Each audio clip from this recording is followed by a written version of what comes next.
Gus is the cat at the theater door. His name, as I ought to have told you before, is really Asparagus, but that's such a fuss to pronounce that we usually call him just Gus. His coat's very shabby, he's thin as a rake, and he suffers from palsy that makes his paw shake. Yet he was in his youth quite the smartest of cats, but no longer a terror to mice or to rats.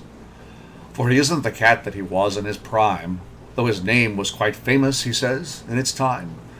And whenever he joins his friends at their club, which takes place at the back of the neighboring pub, he loves to regale them, if someone else pays, with anecdotes drawn from his palmiest days.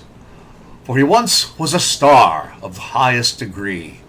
He has acted with Irving, he's acted with Tree, and he likes to relate his success on the halls, where the gallery once gave him 7 catcalls. But his grandest creation, as he loves to tell, was Fire for Fiddle, the fiend of the fell. I have played, so he says, every possible part, and I used to know 70 speeches by heart. I'd extemporize backchat, I knew how to gag, and I knew how to let the cat out of the bag. I knew how to act with my back and my tail. With an hour of rehearsal, I never could fail. I'd a voice that would soften the hardest of hearts, whether I took the lead or in character parts. I have sat by the bedside of poor little Nell. When the curfew was rung, then I swung on the bell.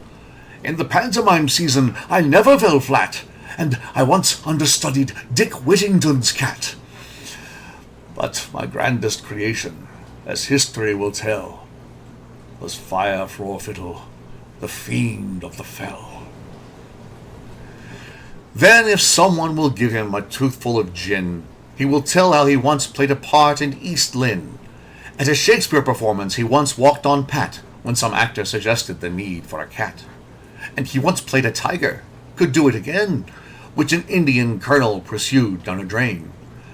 And he thinks that he still can, much better than most, produce blood-curdling noises to bring on the ghost. And he once crossed the stage on a telegraph wire to rescue a child when a house was on fire. And he says, "Now then, kittens, they do not get trained as we did in the days when Victoria reigned. They never get drilled in a regular troop, and they think they are smart just to jump on a hoop." And he'll say, as he scratches himself with his claws, "Well, the theatre's certainly not what it was.